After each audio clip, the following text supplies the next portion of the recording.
everyone. I'm Daniel Corey coming at you from Danger Cat Central, and I'd like to welcome you to episode 14 of Makers, where I speak with artists who make and shape culture. This week, I'm happy to be speaking with ASNT, an alternative rock band that is captivating Southern California. With gritty guitar, propulsive rhythms, and commanding melodic vocals, ASNT has created a new undefinable sound. And I'm going to get them to tell you all about it. So without further ado, I'd like to welcome Christina and Bruce Baldwin, aka ASNT, to Makers. Hi. Hey, hello. We're happy to be here. Thanks for having us, Daniel. You really appreciate it. Sure. How are you guys doing? Like, just in general right now, as far as, quarantine stuff, all that. I mean, how are you guys holding up? Well, I'm happy to be coming out of it. I think if you'd have talked to us 6 months ago, we were like, but it feels like we're kind of coming out of it a little bit. Yeah, I'm super happy, really, honestly. Christina's an extrovert, I'm the introvert, so the last year has been kind of nice awful for me. Great for him, awful for me. I got you. So, but no, I think we're doing good. It allowed us to I think really focus on music, and we were able to finish our CD, which is 4 years in the making. And it was kind of eventful because we'd recorded all these songs, and Daniel, one day he comes up to me and he's like, so I think we're done with our album. Oh, okay. What purpose is there now in life? Yeah, okay. That's right. So I thought, okay, we're done. I mean, 15 tracks is a lot, but you kind of feel like it's never done, But when he said that, I was like, it kind of took a weight off, because I was like, oh, finally, we're done with it. But we never discussed like, oh, we'll do 12 tracks or we do, this many tracks. I think it was just when it felt like it was done. And I guess you thought it was done. I knew it was done. Yeah. Cool. So to answer your question, we're happy. We're good. Good. All right. Awesome. How are you after all this? I'm supposed to be the interviewer here. No, but I appreciate you asking. Thank you. I'm like you, Christina. I'm an extrovert, and my wife is an introvert. It's like you kind of wouldn't know it if you met her, because she's like so pleasant and lovely. So a lot of people see like Bruce here is pleasant and lovely. So you wouldn't assume he's an introvert. That's the myth about introverts, that they're not, that they're boring or something, or quiet, or sullen. Right. That's a myth, but yeah, she's an introvert, although if you when you met her, you probably wouldn't know it. But so there's been that kind of dynamic, and I've been going nuts. We've both been going a little nuts. I mean, she's got to live with me, so she's going nuts too. Thank you. That's what I say. So, but just like you said, yes, light at the end of the tunnel. We're coming out. It feels like we're coming out of it, Yes. And I'm very happy about that. And, I guess for anybody in the future watching, what we're talking about is the quarantine.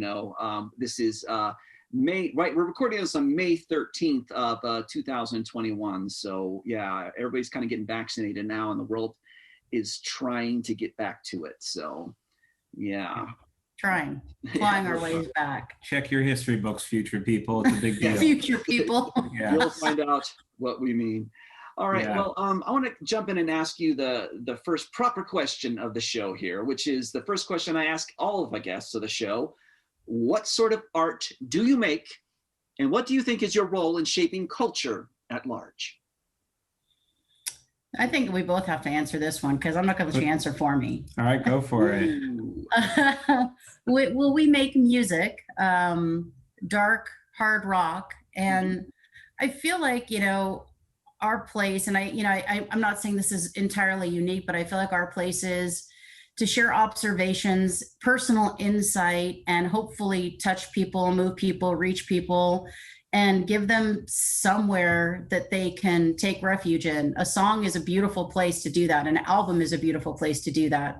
So I always say we disguise all of this melancholic stuff in these kind of high energy rock songs, but that's the beauty, is they can still speak to these really tough situations and say, oh, somebody gets it, but then you're not just, it's not a Smiths thing. And I love the Smiths, but you're not like, oh gosh, Man, he's right. Everything is over and it's awful. And, you know, because Morrissey can do that too. And I love it. I'll put him on when I need him. But we didn't want to make that kind of album. We wanted a high energy album that hopefully shapes the culture in a way that it is informed by culture. It is informed by people's positive and negative experiences. And therefore, it allows us to connect with each other. And to me, Nice.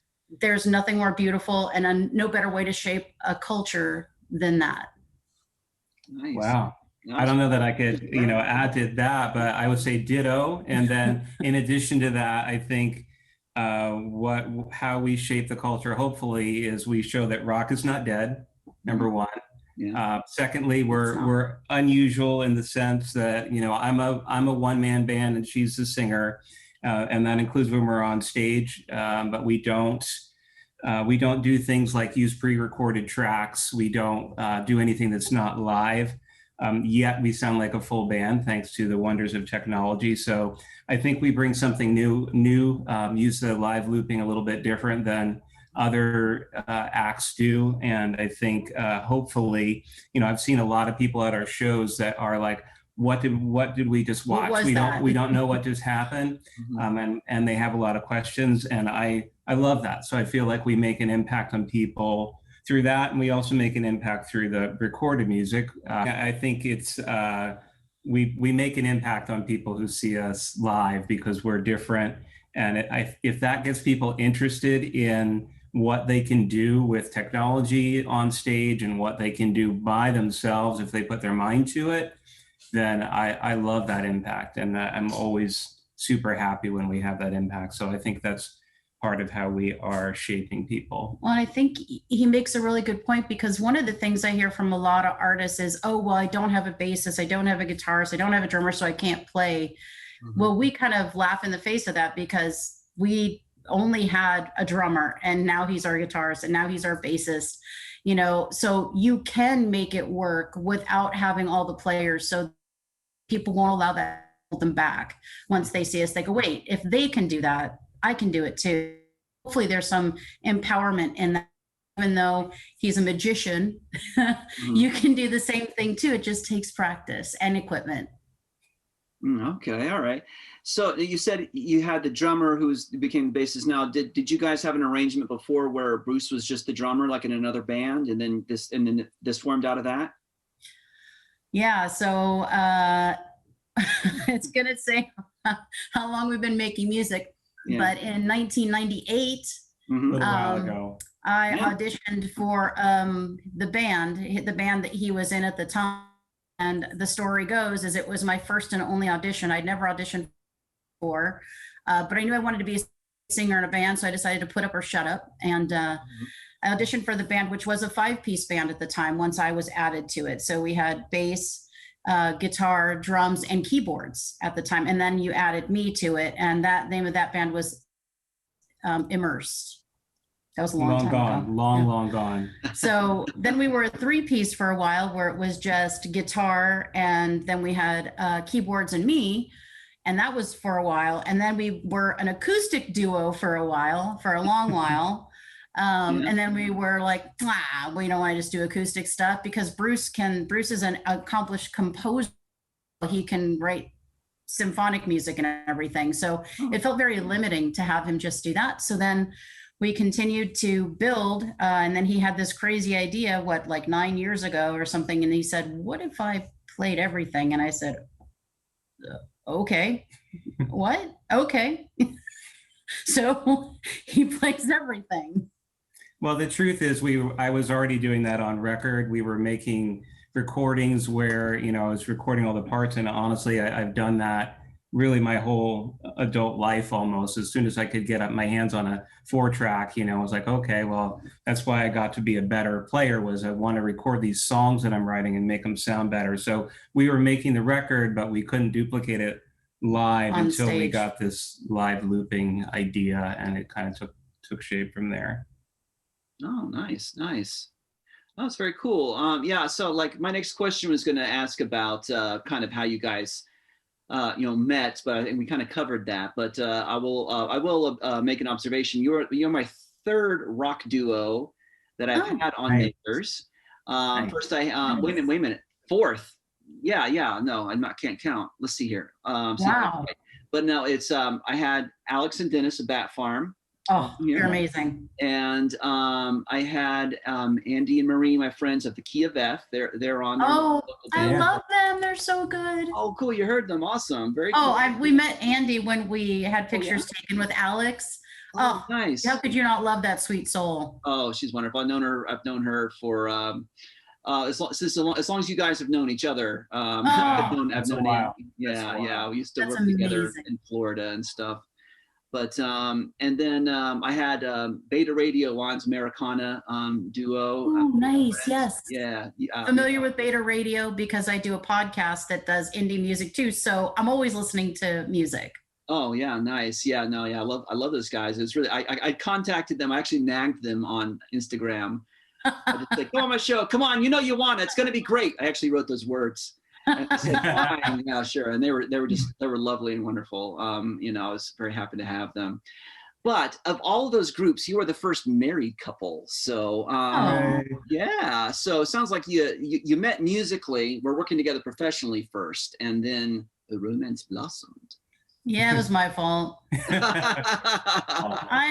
He was there was some sort of, I guess, not unspoken, it was a spoken rule. You don't date the singer in the band. And I was like, I didn't agree to that. I don't care. I'm the singer and I will make my decision. And I set my sights on this one. And I pursued him. I just wanted to really, I'm like, I want to love you. And I think we all feel that way about Bruce. Right. I mean, it's tough not to. Right. It's tough not to. So yeah, it was kind of my fault. And to be honest, it kind of resulted in the band falling apart. Well, and the thing about that though is the band wanted to date me, and I think that I wanted him. Happens. Can you say that again? We froze up a second again. Oh yeah. Other people, I think the whole problem was that the other guys in the band wanted to date me and I wanted him. Okay. And that didn't go over well. So I was like, well, so you would date me even though you have this rule, but because I want to date him, now you're mad. I see. All right, fair enough. That was a long time ago. And I think that kind of resulted in us kind of trying to stay just a duo because we know what we want to do and we know the kind of music we want to make. And we have, obviously at this point it's down to a science, the way that we do things. So I think that, being able to produce the sound that we had on our records at the time, which was like a full band live, that changed everything. Cause now we can play rock shows and we play metal shows. We'll play anything anyone will let us play because we can produce a full sound. Very cool. Yeah. So, so that's cool. So your relationship is just intertwined with the creative process and the music you make, and life is life in either sector, whether you're making music or not. One's informing the other, I suppose. It's true. Yeah, it's true. And I think I think at first it was a little difficult because, when you're on your honeymoon phase, you want to be like, oh no, whatever you say. Now I'm like, no, I don't like that. And he's like, well, I don't like that. I'm like, that's not going to work. He's like, well, that never worked. So, and then we're like, well, then we shouldn't do that. Okay, well, let's not do that. So, and it's easy to say, hey, gig, want to play the gig Friday? Cool. I don't have to call 6 people and, oh, you can't do it because you got a scheduling problem. Okay, no problem. So we can't play that gig. So now it's just like, you want to play that gig? I want to play that gig. Want to play that gig? Let's play that gig. So it's pretty, pretty easy that way too. So we simplified things. Yeah. And it's not that we're antisocial and we don't like other people. We just know what we want, the music we want to make, and I think other people coming into it would change that. And I don't think right now that we want to change that. Yeah, and it's very hard to be the drummer in the band who also writes all the songs. All the songs at that time were, I was writing, and, I couldn't control what the guitar player was going to play, which gets a little bit frustrating. I couldn't control what the bass player was going to play. And it became filled with tension, and what we do now does not have any of that tension in it. Oh, very cool, very cool. Yeah, it's like you see like old films of the Police, when they're interviewed. And Sting wants to control the whole band, and the Stewart's just like, hey now. And I get it, because he's the one that writes the music. He's the writer. I don't write the music. I write lyrics, and I take liberties, as I always say, and embellish his melodies, but he's the one who writes it. So I understand that to a degree. I mean, I don't subscribe to that, by the way. I'm like, I don't like that, but I understand that he hasn't, he hears it in his head, and he has a vision, and you want that vision to come to life. But at the same time, you have to understand that there are other people that also have a vision based on what you've shared. And that's what makes a band a band. So he's gotten over that a long time ago. As you, Bruce. I mean, stir up trouble today. Not really. Right, yeah. I actually told them for full disclosure, I told them right before this interview that there would be no controversy and everything would be nice. What am I doing? Oh my goodness, breaking my word. But that's all right. Bring it on. So I wanted to ask you about your band name, ASNT. It's a powerful name. I love it. And you also, anybody looking at the title on YouTube here or on the website will see that it's spelled creatively too. So let me know, how'd you come up with the band name and, the creative spelling? Well, those are two stories, really. The band name is one that I had way all the way back when Christina auditioned for that other band. And I wanted to have this side project that at the time was going to be an acoustic. I'd play acoustic guitar and there'd be a singer, and I wanted to call it ASNT. And I wanted to call it ASNT because I'm fascinated by birds, number one. I will just stare at birds. I think what I get excited about birds is how they integrate themselves into this world that we've completely paved over and changed. And they have this whole society and all this stuff that they do that we're only slightly aware of. And I think that is epic and amazing. And the power of flight is amazing. I'm also fascinated by, space and rockets, and always have been. And so I think the name just sounded like that to me. It sounded like flight. It sounded like discovering something. It sounded like taking off. And Christina replaced the singer that I wanted in that band almost like within the first month or something of it existing. Strong-armed my way in. Yeah. I mean, the other singer never really did anything under that name. So we took the name. Later on, we found out there were a lot of bands called ASNT. And a lot of those bands called ASNT didn't think about flight and rockets in outer space. They thought about God. Now, no disrespect to God, but it doesn't have anything to do with our music, We really wanted to differentiate ourselves, and we wanted you to be able to search on Spotify and find us. Yeah. So we took a couple letters out that we didn't need. And that was just at the end of last year. Yeah. That we did that because all our music, to his point, was showing up under these other ASNTs. And you couldn't find us, and people would listen to others and they're like, well, that's not what I thought you'd sound like. Well, that's because it wasn't us. So we took decisive action, and we said, well, what are we going to do? Because we can't keep having this happen. It's happening not just to us, but to that band, those bands too. Our music is up underneath them, and they're like, wait, you don't sound the way you're supposed to. So it's kind of messing with everyone. So a few years ago, 3 years ago, I got I just, for some reason, I got a wild hair, and I ordered personalized license plates for us that say ASNT rocks, ROX for me, and ASNT ROC for him. K for him.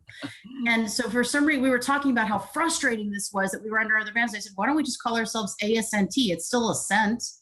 And he's like, oh. And so we made then, and we changed it. We did. And then we just changed it everywhere. Our merch is out of date. Our everything is out of date now, but just, we needed to go forward and be able to be seen as our own band. And I've always had an affinity for In Excess, how cute that is. And I'm like, this is cool because it's still ASNT. ASNT is still ASNT.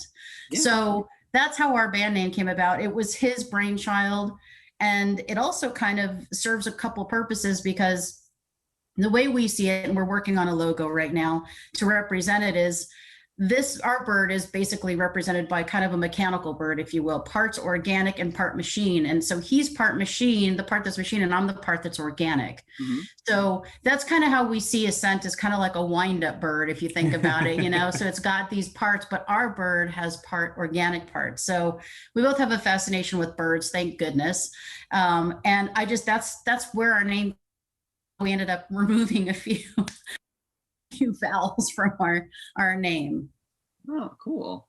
I think of it's interesting you said space flight and all this, because when I hear your name, I think of do you know like Brian Eno's album of Apollo? Yes. Yeah, okay. All right. And so you Brian know the Eno. track, Yeah, of course. you know the track ending, and it says in parentheses ASNT. Yes. Yeah, and that's a much There you licensed go. track you hear in a lot of soundtracks, film soundtracks. Yeah. And stuff. So, and Well, that's, then you know, yes is key to ascension too. Key to ascension. We like that whole thing too. We are the Yes fans too. So oh, cool. think of all that. Yeah, probably all influences to some degree. Yeah, But yeah, all of them. Yeah. we always thought it was such an ordinary word, or I did. I thought everybody knew the word ascent, but they don't know how to, people don't know how to spell it, and they don't know how to say it when they see it in print. So those parts kind of suck as well. So it's a little easier if it's just ASNT. You can't really, you're either going to say ascent or you're going to say ascent, and we're okay. You're not going to say accent. Accent. That's what we got. You guys are accent? Accent, yeah. So Really? Oh yeah. Yeah. So you guys are hundreds of times. yeah, We've been I don't even introduced know. on stage as accent. And I'm like, yeah. That is so Okay. strange. yeah, I'm like not spelled the same way, but that's fine, no problem. Okay, we're accent. I would just say Accent. we're ascent. That is so Sorry. weird. It's Oh my so gosh. weird. You wouldn't I think know. that. Yeah, I mean, obviously you wouldn't have foreseen that, because you would assume that people know how to read the word. That's just so strange. Right. Yeah, I mean, our band name isn't supercalifragilisticexpialidocious, then I understand why you're like, I don't know how to spell that. You know, Gosh. I don't know how to even say that, but it's ascent, which is to rise, and people are like, oh, ascent. Mhm. Oh my Yeah. Yeah, so we by changing our name, we've eliminated all of that. So, but again, Okay. all our merch is now completely. Absolutely. So we're giving it away to true fans, people who've been fans for a long, long time. So we're giving T-shirts that have it. We're like, now those are limited editions. Oh, hey, that's a good take. There you go. Yeah. Yeah, it's and all of the duos that I've had on here on the show have had an interesting journey with the band name, but I guess that's all bands. You know, it's like Yeah. it's, you know, it's like racehorses, you know, and they're not supposed to have the same name, you know. Right. But there was like with the Beta Radio guys, I said, so where'd you come up with the name? And Ben was like, I don't know, do you like the name? And you guys have like 100 million streams on Spotify, you know. Wow. And Oh, wow. and he's like, it's just, oh man. And he had this whole journey of like how the band name came about. It's like, we were trying to get two words that aren't ever together, you know, and it ended up being that. And he's like, I don't know, do you like it? I'm like, yeah, it's very memorable. I actually really We like still that like name. it. I I love like it. our name, but I like Beta Radio too. It's a great name. Yeah, it's, and they were saying, and they had a problem like you had. They said somebody owned the Twitter and they owned a couple of the domains. So like, and after a while, people gave them, like, just take this. I keep getting all your @ replies. I'm sick of it, you know. Kind of thing, you know, so they lucked out. But, No one was willing to give up the name Ascent. No. They were like, it's my name, because I was like, that's our name. They're like, oh, please, that's my name. And I'm like, no, we've had that name since 1998. They're like, I had that name since birth. I'm like, Yeah. okay. I tried that. It didn't work. I know Alex and Dennis of Bat Farm went through a little journey. Oh, yeah. You know, and you know, they were calling themselves Sound of Cancer for a while, and then because they're both Cancer, you know, astrological signs. And then, but people didn't like that because they thought they were praising Cancer or something. Oh my So then they called themselves SOC, but that didn't work either because it didn't Google well. So then they Bat Farm. But And you're not going to mistake that. There's only one bat farm. That's true. There's only one place That's you go it. to farm your bats. That's correct. And I love both of those people. So I'm cool going there for my bats. Yes, absolutely. I'll go to them for bats anytime. Not a problem. Especially if I need some in the Belfry, whatever. I've got it. They're the people. But it's interesting also because, like you mentioned about, like we were talking about Google searches, that's a major thing. You know, it used to be, you know, like when I was in college and everybody had their little bands, it used to just be, you didn't want to have you know, the same name as somebody else, but now you got to worry about how it Googles. And I was thinking about that one day. I'm like, remember them? And oh my gosh, yes. You know, I'm like, those, yes. That was a terrible, it was a great choice, but in today's, it's terrible, I would think. But then I went and looked. If you type in the on Google, they come right up. So they have done their, you know, their due diligence. They've had people fix that for them. They've stood the test of time on that. Yes. But like the band. Yeah. Yeah, the band. That would be tricky. I have to put in like the band music or something, because I put the band, it gives me all the band. So if I want to hear, you know, the band, I have to put in the band music or the band. I'm not even lying. So really? Some names you're like, hey, I didn't think I was going to have to Google them someday, but. Yeah, that's funny. Well, when I was in college, there was the band name that everybody was using in the state of Florida was Metropolis. Nice. There was all these bands called Metropolis, so it was just like, I guess stay away from that name. Probably still. Metropolis 1, Metropolis 2. Yeah. Who's playing tonight? Metropolis 17. Yes. Oh, not 15. I want to see 15. Yeah. I don't want to see 17. I don't like them. It was like when you're a little kid in grade school and you got 5 Jasons in your class and you call them Jason G, Jason A. Right. Use the first exactly initial last name. Yeah. It's like Bruce's and Christina's 2 very common names. Christina C, Christina B, Christina L, Christina. Yeah, there's just too many. So I say we should have nicknames. All right. I don't know. We'll figure that out. We'll get back to you. Okay. That'll be a footnote to the interview. All right, cool. Yeah, and actually, we're gonna I'm open to that, and I'll be telling you about that at the end.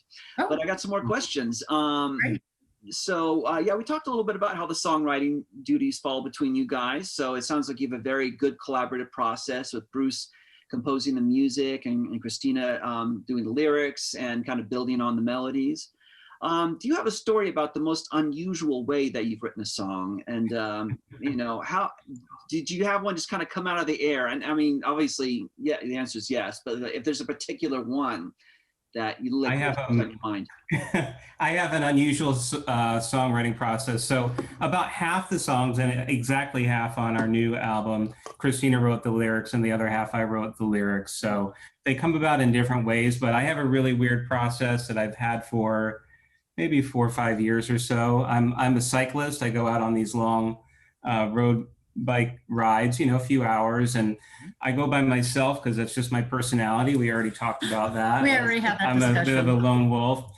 So to occupy my mind, because if left alone, I'll just start worrying about everything in the world, you know, and to occupy my mind. One day I said to Christina, while I'm leaving on this trip, I said, I'm going to write a song while I'm riding. So give me 2 random words. You know, and she gave me 2 random words. And the first one was love and war were the 2 words that she gave me. And now I'm half asleep when he's asking me this. Yeah.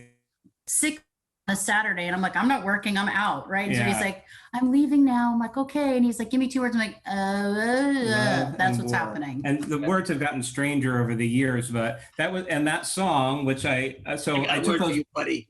Sorry, go ahead. I took those words and while I'm writing, I'm trying to think up the lyrics to a song in my head. And I noticed that what I was doing when I was writing the lyrics in my head is I was automatically coming up with a melody. Like I couldn't help but have a melody, you know? So I came home with this song that at that time was called Love and War. And I had the melody to the song. It's like, okay, well now I just have to figure out, I know that there are chords under there because I'm sensing what they are, but I have to figure out what they are.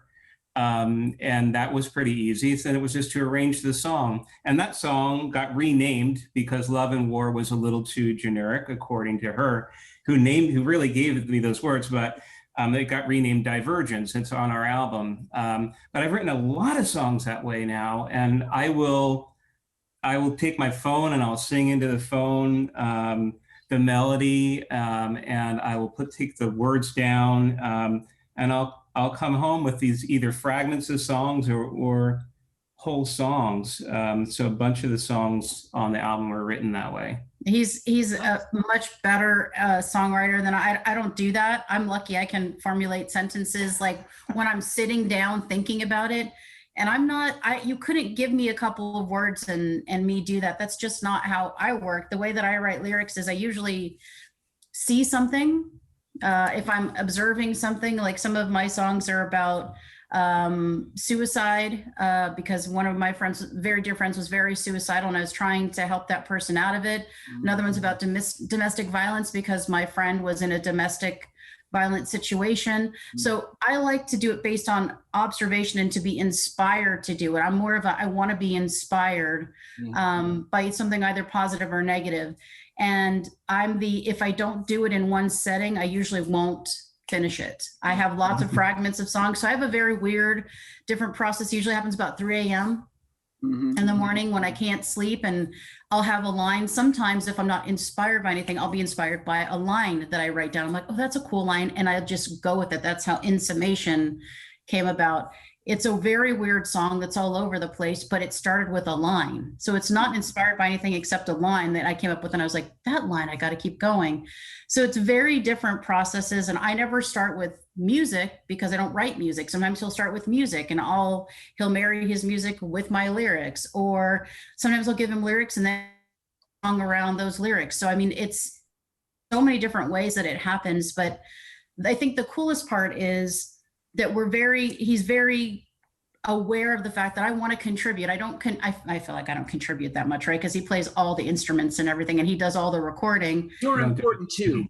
Very, very important, the most important. But I want to contribute lyrically. I've always been a poet, so it's something that I've always wanted to do. And so he really is great with being really fair with. Usually half the songs are mine and half are his, but it usually just works out that way too. Yeah. It's not like he goes, oh, well, you need one more to even it out. We were surprised that it came out even, but if it didn't, then it didn't. I mean, it's just a really cool process. And one of the things that I really enjoy about what we do is he'll come up with this whole thing and I walk in and go, yeah, I don't like that part. I don't like that part. I don't think we should do that. I don't like the guitar part. And he's like, but true. That's the part that stinks because it's all in his head. And I come in and I'm like, no, that doesn't, because it sounds too like this. What if we did? And I sing some random, ridiculous guitar line. He's like, okay, let me try that. But I think through that collaboration, we're better because we challenge each other. And then I take his melodies and I take liberties with them. And I'm always a little nervous because his melodies are great as they are, but I have to make them mine. I've got to take them and make them mine. So it's quite something. The songwriting process is all over the place, but I think my favorite part is the ask me for words when I'm completely incoherent. And then he comes back with this masterpiece and I'm like, how do you do that? But I'm going back to sleep. Yeah, it's really interesting. Yeah, definitely collaboration does make a thing better. My background in recent years has been in comics, graphic novel creation. Oh, cool. And I'm a writer, and so I write the scripts and I find the artists and hire them and kind of direct them through the process. Wow. But my scripts are I try to be as precise as possible describing what I want in the panels, but they often have better ideas. Or they'll say, I had to combine those two panels, or I couldn't jump the camera angle from here to here. It was better if I did it this way, so it's like collaboration, Nice. That's where that comes in. Exactly. And it always ends up being better. Yeah. And I worked, I had the pleasure of working with Mike Vosberg on an issue of my Moriarty series. And Mike is, he's done everything. He's a real veteran. He's a legend. And he's friends with Anthony Dietchidue is the name of the main artist I worked with on Moriarty. And Anthony got married and went away for a minute. So he's friends with Mike. So he got Mike to come in, step in for him. And it was really nice. So Mike drew issue 7 for us. And I found that a lot of, he changed everything, he knew, and I was just like, man, I'm getting schooled here, because I'm not going to argue. I'm not going to argue with Mike. He knows better, but then I was just like, oh man, Mike changed. He was very faithful to the script. It's just like all of his camera angles and directions and things were different. but the story was exactly the same. But he executed it way different than I had pictured it. Yeah. But of course, it was like so much better. You know. So yeah, collaboration is a thing. Another funny thing I thought of that I'll share. I have a friend, Jordan Gunderson, who's an artist, and he does a lot with Aspen comics, and there's a famous, very, very famous comic writer that he works with, and I won't say his name. The story doesn't make him look bad; it just makes him seem a little quirky, you know. So I don't know. Oh. But he works with this very famous writer, and he's like, sometimes I read his scripts and I don't know what he's asking for, what he's saying. So I'll just try my best, and you know, and then I'll talk to him afterwards, and he always says, "Oh, that's not what I meant, but I like what you did better." Awesome. which is really funny. That is funny. I think that happens in every creative medium, right? Yeah. Especially if you're collaborating with somebody, which I think everyone should. I always say that to everybody who just works on their own. I said, even if you write a song or whatever it is, or you create a script, you should always, and not necessarily have somebody else be co-writer, but always have somebody, could it be better? Or what would you do different? You know, whether it's, you know, for us, it's like accessibility. Is it going to reach people? Yeah. Is it too obscure? Am I being too deliberate? Whatever in the world it is, or is it too maybe, I guess, middle of the road kind of sounding, or whatever it is that we don't want to go for because we want to be dark hard rock, you know? So I think it's the same. Like, I always want to ask people, what could we have done better? And I feel like without even trying, when you collaborate, that happens, just like you did with your script and the panels, because it's never going to work for everyone in this perfect thing. You know, it's not going to just be this perfect, you know, thing that just happens. It's always going to have to like shift a little bit and be a little different. And if you're open to that, you're just going to come up with something better and greater than you could have ever imagined, just like your comics. And I think that's amazing. And I need to see your comics. Well, I will make sure that you can get your hands on them. Please. Sure, absolutely. So let's talk about the new album. So you guys have been working on this over this past year, and it's there you go. It's called Bleed Like Us, Evolution of Sorrow. Now that is a heavy title. So tell me about that. Tell me about the title. What's it mean? And tell me about the album artwork and the aesthetic you're evoking. I guess it's on me, right? Okay. Yeah, it's kind of you. Yeah. So Bleed Like Us is a song that I wrote a while ago, and it was actually a song inspired by a TV show, which sounds so lame. But it was, okay, exactly, right? It was Westworld, and it was season 1. Yeah. And it was just so riveting. You know, I was just really moved and intrigued and kind of floored by, you know, all of the humanity elements in it, you know, not only the robots being human, but then our humanity and how we'll take advantage of things if you allow us to. And it just was very interesting, right? So I wrote a song called Bleed Like Us because these robots look like us and they bleed like us, but they're not us. So for some reason that really stuck with us. And we had an EP that we released in 2019. It was what, 7 or 8 songs? Seven songs, I think. And we called it Bleed Like Us. We went through a lot. We like to use titles of our songs if we can, or at least lyrics from our songs. Like we had an album called Extravagant Turmoil, and that was from a lyric from a song we had. So in this case, we were trying to come up with it, and we noticed that there was a theme of sad stuff. So it seemed like it made sense to say Bleed Like Us would be the name of our EP. Well, then when you think, okay, well, that was the name of our EP, now we have a full album. It should be Bleed Like Us.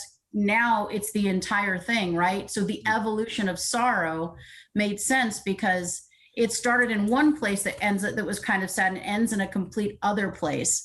And the album actually begins and ends with Bleed Like Us, which is interesting. It begins with the what do we call it? Rock version, and then it ends with the piano version of it. Yeah. So that's kind of how it came about. And we kicked around a lot of names. We talked about it for months, what we were going to call it. But it just made sense. So that's how it came to be Bleed Like Us, the evolution of sorrow, or evolution of sorrow. So the funny thing about the track, you know, starting and ending the album is it's almost like a de-evolution, because that piano version, that's how, when I wrote the music for the song, that's what I wrote. And it was written to be this delicate piano song, but we weren't playing delicate acoustic gigs anymore. So I had to create an arrangement. We had to create an arrangement that would be hard rock, and so it turned into that opening song on the album, which is almost kind of punky. It's like the punkiest thing that we have. So it starts with that, and by the end, it's this sad, somber, acoustic version of it. So it's kind of like de-evolution. But I think all the songs they're not necessarily about sorrow, but I think they are about what it means to be human.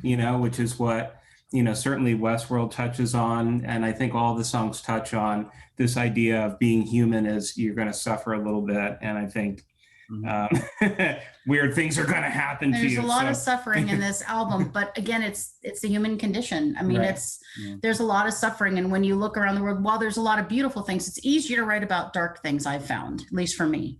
U2 has it cornered on writing about things that are positive. I cannot do that.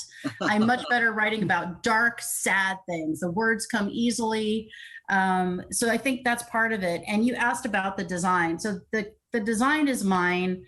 I have this thing with taking pictures of, I go to thrift stores. Now I'm going to give away my secrets. Yeah. And I take pictures of weird things that I see. Weird dilapidated dolls, weird objects, strange things. And then I just keep them. And it's weird how sometimes I use them. This particular doll was in Fullerton in a thrift store, and it was covered in plastic. And there was something really upsetting about that. I was like, that doll is suffocating, because I'm personifying it, right? I'm like, oh, that's really dark. And so I took a picture of it. And then when we were thinking about the album cover, I was thinking, some of us, we look like this. We look all clean and we look delicate, but inside there's so much going on. And aren't we all sort of suffocating? And aren't we all dying to get out of ourselves or out of whatever it is that we're in? And so when I was thinking about it, is the blood and all that is us bleeding inside, right? Maybe nobody sees it, whether it's mental illness, whether it's, something, past trauma, or maybe a bad relationship you're in, or bad situation. There's always some sort of bleeding underneath the surface that no one can see. So here's this beautiful porcelain doll face marred by blood, because there is suffering. So it isn't always what it seems. So there was something about that really moved me, and it moved Bruce too, because I didn't just come up with it independently. I told him, and he's like, okay. So then I came up with it. And then, so then there's the blood is pervasive, but she is, the thing, you're looking into her eyes, and her eyes are kind of dead and cold. And, it says a lot of things, but that to me is really kind of what it looks like when you kind of see somebody maybe either humanized or dehumanized. And we have to remember that there's more inside than what we just see, whether it's physical appearance or somebody who pretends that they're happy all the time and goes home and cries, whatever it is, there's more underneath. And we all need to kind of recognize each other's humanity. So I feel like since it's all about humanity, that's really what that cover portrayed to me. And thank goodness to him too, because I was like, I don't want to recreate it. Oh, wow. I know, it's very deep, very deep. I know. It is. And, it should be, from all the content that you guys have produced for this album, I would think it would come from a place like that. Absolutely. Yeah. It's interesting, because I was going to ask you about the two versions of the song. I was wondering if you had evolved it or devolved it, and you actually answered that. It's very cool that it started off as a nice piano song, and then and yeah, you're right. It is kind of the punkiest thing, really, that you have, because it really just starts off with those crunchy power chords, and I was like, oh, at least the opening of the song is a little simpler than some of the other tracks, the driving beat. And it's like, you know how to start it off. Like, let's just start off with a bang and just take right off there in the beginning.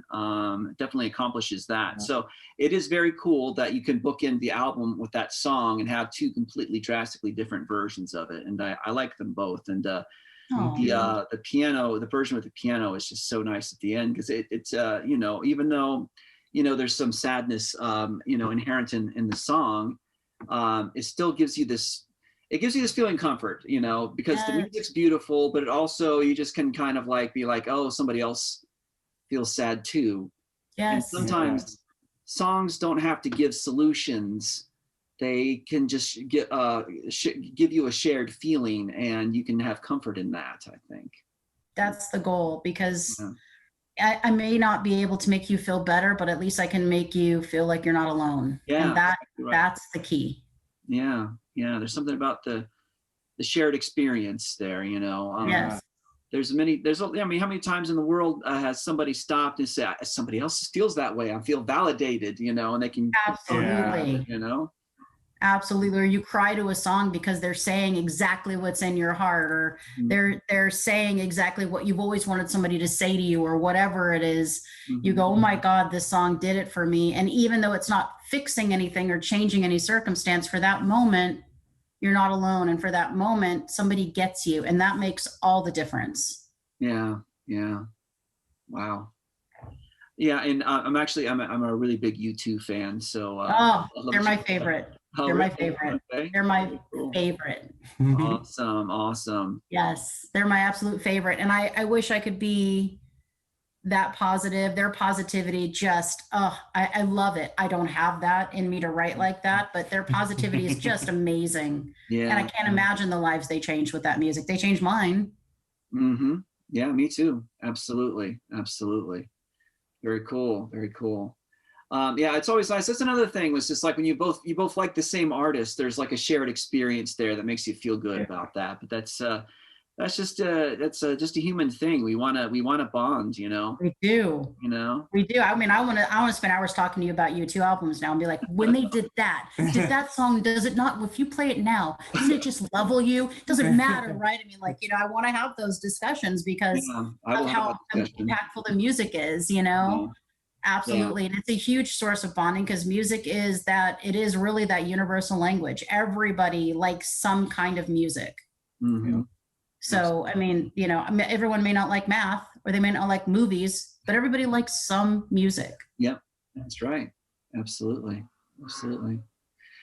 Cool, man. I was going to ask you about a particular track that you actually mentioned earlier. One that I particularly liked was In Summation. And there's kind of a groove in there, and you guys do a lot of shifting time changes, but there's kind of a groove that goes along with the shifting time changes here. And I'll make a comparison. I hope it's okay. But I think a little bit of like an Audio Slave kind of a. I can hear that. All right, cool. I was going for kind of a Led Zeppelin-y type of riff. Like I was thinking about like a Black Dog type of riff. But I do think it's a little bit more, Tom Morello than Jimmy Page. I would agree with that, because it's a little bit more angular. And the other thing is, a lot of the song arrangements, I have to be thinking about, well, how am I going to play this live and play it as a looping song, which gets really hard.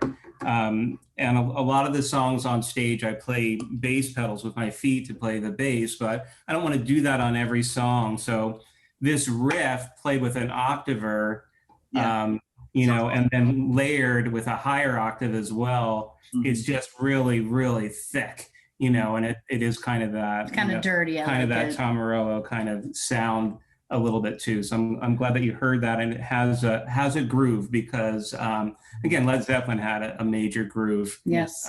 But Rage has that groove, maybe intensified a little bit. But yeah, it's kind of like what Christina said, taking maybe a sadder subject, but making it so that it has a lot of energy to it. I won't say it's uplifting necessarily. No. You can't dance to it, but it has an energy, and hopefully the song doesn't always go exactly where you thought it was going to go, and that's always the goal too. I mean, you can bang your head to it. That's a form of dancing. Come on. I mean, let's not sell it short. But this is one of those songs that it took shape. We have a video for it because it just ended up taking shape. But it's really, if you listen to the lyrics are very sad. But what I love is that Bruce will take these lyrics that could just be sad ballads, and he makes them into these just crazy cool kick-ass tunes. And In Summation and Untethered, I would say, are two that really get people a lot. Because of the way that they sound. And then we just did In Place of Breathing, and that is getting a lot of people just because of the groove, the way it starts, the time signature changes, which most people they're not even aware of. They're like, God, I really like this song. I'm like, well, you didn't know that we changed from this to this to this, or that song's in 13. Oh, that song's in 11. Oh, that song's in 5. They don't get it. But it makes all the difference, in the way the song sounds and the way you feel about the song because of those time signature changes. It's not just straight 4/4. That's the prog influence in us, is the time signature changes. But I think In Summation is definitely something we're both very, very proud of. These are our kids, though. We're proud of all of them, of course, but here. But In Summation is just one of those kind of kick-ass, and I push myself to kind of try to sing a little harder, to try to sound a little rockier. I tend to have what I call the Jim Morrison problem, where my voice wants to sound pretty and I want it to sound kind of harsh. Like I want the Chris Cornell voice, but I don't have it. Sometimes I try to make it sound that way because Chris Cornell is like my vocal idol, along with along with Ann Wilson. I almost said Nancy Wilson's guitar playing, along with Ann Wilson. Those two people really I can't even. But it's one of those songs where I feel like we kind of pushed ourselves to another level. I really like that we continue to push ourselves and challenge ourselves, and we don't rest on our laurels at all. Yeah. But thank you for hearing something in that song, and thank you for listening to our music. Of course, it means a lot to us. Oh yeah, absolutely. It's interesting that you got that groove from Led Zeppelin, but I kind of heard like the Audio Slave, Rage thing. But when Tom Morello is writing those grooves, he's getting it from Zeppelin too. Yeah, right? Oh, definitely. He's doing his take on it. So there's like a DNA that's consistent here, and it's flowing through to you guys from Zeppelin to Tom Morello to you guys. I was interviewing an artist named Jackie Vinson at NAMM convention last year, and she had a song that sounded really a lot like The Police to me, just because there was the syncopated bass line, and it was like had this kind of reggae thing going, but it was like a reggae rock blend. And I was like, were you particularly influenced by The Police on this track? She's like, it's interesting you said that, because I'm really familiar with The Police. I don't listen to them all the time. But they probably crept in there. But I think I forget who she said. She thinks she was probably referencing Bob Marley more. I'm like, well, okay. Bob Marley, that's where Police got their career from. Absolutely. So it's interesting to see strains of influence and how things evolve, across different artists. I love that you said there's that DNA there. I think that's a beautiful way to put it. It's just, we are the offspring of all the bands we love. That's just how it is for everybody. And when you say, oh, I hear a little bit of this person, people go, oh, I hear Ann Wilson in your voice. Or I hear a little bit, like people are like, oh, are you influenced by Chris Cornell? Of course I am. They're amazing. Yeah. And you try to take little pieces of what you heard and make it yours. I'm influenced by Motown. I'm a huge Motown fan, which is kind of where what I always say my soul comes from. I feel like I have a little bit of soul in my voice. Well, because I grew up loving Motown, and I want that to be part of my voice. Now, it doesn't exactly lend itself to rock music, but we make it work. Yeah. I went to Full Sail University in Florida. Okay. And I was there in about 1998. They had a workshop that Desmond Child come in and talk to us. It's like I'm sure a lot of the audience probably knows that name, but like Desmond Child is a huge songwriter, just huge influential songwriter. And he was talking about, when he wrote Living on a Prayer with John Bon Jovi, he was saying, I wanted to have like a Jackson 5 bass line. And I'm like, that's the strangest thing, but I'm like, ding, ding, ding, ding, ding. Right? You think about it, that is kind of a Michael Jackson. There, yeah. It's kind of a Billy King kind of driving ding, ding, ding, ding, ding, ding, ding, ding, ding, ding, ding, ding, ding. There's kind of a, it's a rock and roll song. There's a touch of a pocket there, and that was just the most interesting thing. So when you said that you're like blending, you have some Motown influence coming into this hard rock and roll, I'm like, you can do that. Absolutely. Zeppelin did it. Zeppelin has the blues and the soul and the funk, they have all that stuff, you know, and that's, I think funk is a huge thing for us. Prog is huge. For me, even pop music is a huge influence for me. I grew up with a lot of pop music. So, you know, I kind of tried, I think I bridge all of that because I steal from, if you will, still borrow from all the people I love and all the music I love. And that's how you find your voice. I'm not trying to sound like anybody other than me, but me is a culmination of all the artists that I love and all the music that I love. Mm-hmm. Yeah, absolutely. I mean, you're a product of the things that you've chosen to develop yourself by. Right. Exactly. It's like what school did you go to is kind of part of that. Yes. Like, what music do you listen to? It's like what's one of the first questions we ask, you know? It's like, yeah. What's your job? What kind of music do you listen to? You know? Yep. What kind of vaccine did you get? That's the new one. Totally true, right? Yeah. What'd you get? Tell me what you get. Yeah. Where'd you get it? Yeah. Where'd you get it? Did you react? Yeah. What was your reaction? Oh, let me tell you about mine. Yeah. So that's the new how's the weather or whatever. It is. It really is. But what music you listen to, because that says a lot. You know, it says a lot. Yeah. And it's funny, we were talking about U2 earlier. I got to a point in college where I was like, I can't date a girl who does not at least like, or doesn't have to be a huge fan, but does not at least like U2. I get it. Because there's a creative DNA in there. There's a heart to that that's so big, that's part of me, you know. And it's like, you know, right? I just like, I was dating this girl in high school, and she was telling me, she's like, I saw the video for With or Without You, and I thought it was so funny that U2 has a tambourine player in their lineup. And I was just like, I was like, no, there's a few shots where Larry, the drummer, is playing a tambourine, but he's not the tambourine player. He's the drummer. It's just that she's like, they have a tambourine player. It's funny. And I'm just like, this isn't going to work. But, you know, I was young and stupid. So it's not like I was like, I broke up with her right there or anything like that. And I was like, no, she was. You're a man of principle. I understand that. You got to get rid of her. I wasn't back then. I was like, she was really cute. So I tried to make it work for a little while longer. And I was like, but it fell apart eventually, very quickly. I was like, that was part of the reason why. We know why. Yeah. We know why. Yeah. Part of the reason why. Yeah. Should we tell him your U2 revelations? What's my U2 revelation? Well, tell me. When I met him, he was like, U2's okay. Mm-hmm. And I was like, U2 is everything. And he's like, I mean, they're fine. I'm like, no, U2 is everything. Yeah. You need to understand. And he's like, well, I mean, you know, I'm like, no. I mean, like I was, and I don't know how many times I made him listen to Joshua Tree while I crooned and screamed along with it. Yeah. You know, and I'm like, listen to these songs, you know? Yeah. And I think, you know, over time, I believe you kind of started to come around a little more, but I don't think you were a huge fan. Well, I never liked the more popular stuff because that's my personality, I guess. So that Joshua Tree album in particular not my favorite.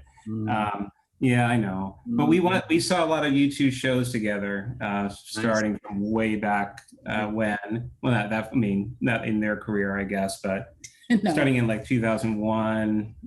We've seen them, what, 6 times? We've seen them a lot. Yeah. So they put on a great show. They're an amazing band. And the songs, the emotional resonance of the songs live is huge. So I definitely get it. He didn't get it at first, but now he gets it. I mean, I think it was important to me that he gets it. And I think just like it was important to you that I get King Crimson and Yes. And Jethro told, although, because he introduced me to a lot of prog, and I get it, and I am prog girl.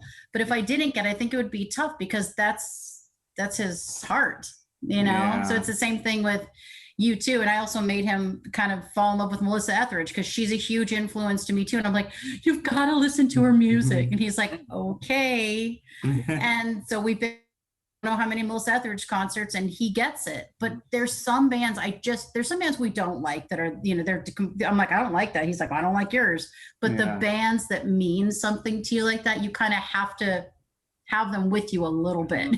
Connect on that. Yeah. I needed it. I need you to get U2, and I need you to get Melissa because those are my peeps. You know? Yeah. When I met my wife in college, it was like she liked U2. So I was like, there you go.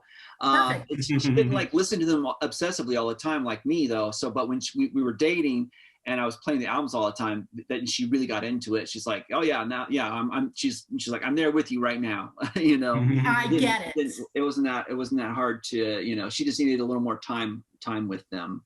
That's what you needed to, is more time with them. More time. Yeah. And more like, you don't even hear it. Oh yeah. Like just me, like almost like, you know, crying, singing to it, you know, cause just, I mean, and I'm like, oh, listen to this song.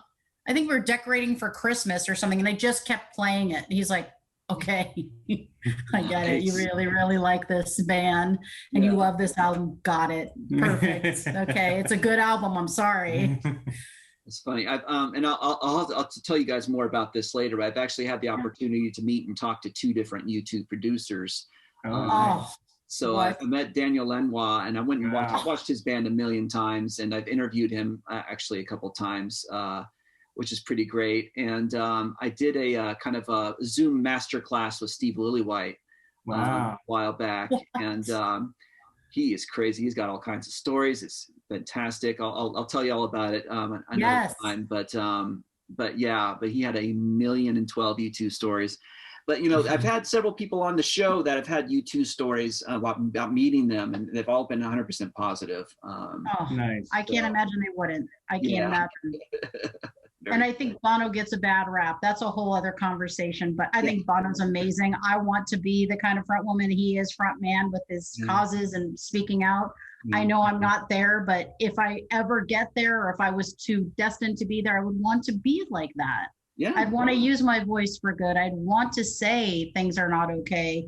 I'd want to do that. And I'd want to try to change things, because I think that's using your position in the world for something positive. I know people say, oh, they shouldn't say anything. You know what? We're all humans. We are all entitled to say what we believe and to try to make the world a better place. And I feel like that's what he's doing. So I hate that he gets such a bad rap. It makes me sad, but people are going to be people. Yeah. I mean, this whole disallowing people in one occupation to speak about, you know, causes is, I mean, that's like being called out now, because like with athletes, people are saying, you know, there's this whole shut up and dribble thing. And, you know, and it's like, you know, let them talk. Let them talk. They got a platform, you know. That's right. And, I mean, I don't have a platform and I talk. It's like rock bands are on a world stage and they're, you know, oh, by the way, let's take care of the environment. Let's not fight wars. Right. Shut up and play. You know, why would you say that? Why would you say that? You know, they're human beings. They got something on their mind. You know, it's like we have something on our minds. We just share it in private conversation. Is somebody going to tell me shut up and type transcripts? Because that's what I do during the day. Shut up and type transcripts. Don't talk about anything else. You know, no. Right. You know? First of all, don't tell me what to do. And secondly, I will. That's not human. Figure yourself out. It's not human or natural or anything to not talk about what is on your heart. That's right. I agree. And how we feel about things. I mean, and that's how you get to learn more, is by sharing perspectives. Oh, yours is different than mine. Tell me why you feel that way. Let me tell you why I feel this way. And that's how we grow. Otherwise, I'm just in a little bubble going, oh, Christina's right about everything. And I'm not. You know, I'm just not. So I want to be challenged. I want to challenge other people so we can continue to grow and be better versions of ourselves. That's the goal, isn't it? I mean, you know? Yeah, that's why we're in the arts. That's why we're in the arts. Exactly.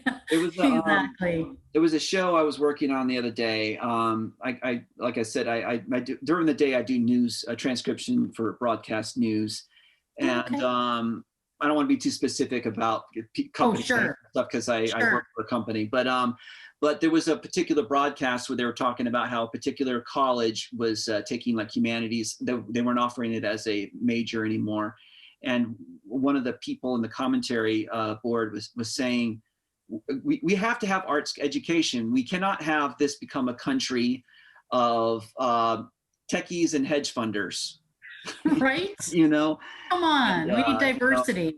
Yeah, so, you know, we need somebody that we need people to talk about life and expose life to us. Yes. That's what we do in arts, and that's what you guys are definitely doing in your albums with your, you know, with all your compelling messages here. So tell us about, now we're gonna wrap in a few minutes, but like tell us about where we can find the album and where we can find you online and just all the things ASNT. So the album is streaming everywhere. Every Everywhere. streaming service you can come up with, Spotify, Apple, all the Pandora, iHeartRadio, yeah. And we are the only band whose name is spelled ASNT. ASNT. So you can find us very easily. Well, the only thing with Spotify that I noticed is weird, and Spotify irritates me, is you put in ASNT and then you hit search and it doesn't come up, but you have to hit artist and then we come up. Yeah. I don't know why, Oh. but if it does, I guess because it's trying to look for songs. So if you hit artist, then we come up under ASNT. But Okay. we're on everything, and you can also find us, which is, I think I like this whole thing, the here now. Yeah, So- asnt.herenow.com. That's really cool because it's just All the the links. album. You can buy it on Bandcamp. The physical media. We have it And because it yes, was asked. People it is want weird, it. yes. So there it is. Yes. You can also buy the digital copy there. Yeah. And we are designing merch right now. So that will be available shortly. And our website is asnt.rocks. So Okay. that's an easy one to remember too. Ascent Rocks. And we are on Instagram and on Facebook as NT Rocks as well. So you can find us at all those places. And we encourage you to continue to follow us, because we're going to continue to do a lot of stuff. I mean, Bruce is so prolific. I mean, I don't even know how many songs are waiting right now that we can record, that I can learn and record at any moment. So the next album is already going to start to be recorded. And we're going to start to play stuff. So I would say continue to follow us. We're going to continue to write songs about what we see, what we feel, what we hear, what we want, and hopefully they continue to move people. And we're going to continue to put ourselves out there. We also have a YouTube page, but because we don't have enough people, it's not personalized, yet, but you can find us on ASNT, right? Yeah, I mean, if you search ASNT Bleed Like Us, you'll definitely find it. It'll come up. So if you can remember that much, you can find us. Well, they can pause and rewind this. Pause it. Yeah, look it pause, up. rewind. Right. What was that? Bleed like who? Oh, like us. Like Us. Okay, yeah. Got Just it. remember 4 letters, people. That's right. That's right. You got Or this. That's it. That's yeah. right. Not that hard. Not that hard. No vowels. It's all right. All right. So last thing to close out today, I want to give you a challenge. Since you are makers, I would like to challenge you in the next few days, or the next few weeks or months, whenever it comes up. If you have a chance to make something unique, special, a creative moment, if you want to share it with me. It could be a photograph, a microburst of audio or video, just something. If you happen upon anything neat that you want to share, send it over and I'll post it for my audience as a maker's moment. So very easy. cool. Well, you're in got trouble this. because we're going to keep doing it. Oh, that's the kind of trouble I like getting into, is getting art sent my way. So Nice. absolutely cool. That is Well, very cool. Thank you. We will Christina definitely and do Bruce. that. Challenge accepted. Yes. It has been wonderful talking to you guys. It's been You too. fun. Thank And you. folks, all their information, all their links are going to be here. If you're watching this on the website, dangercat.com, that's dangerkatt.com. All of their links and everything are going to be on the website, articles surrounding this video. If you're on YouTube, just go to dangercat.com and you can link to all of their links, or go to asnt.rocks. And you can please consider buying something. Buy the digital version or buy the physical version and then stream it after. So they get paid twice. And On repeat. Exactly. So Bruce and Christina, it's been wonderful. Thank you for coming on today. And have a great weekend coming up. Thank you. You You too. too. And thank you to everyone for watching and listening to this. Thank you. Thank you. Bye-bye, guys. Bye.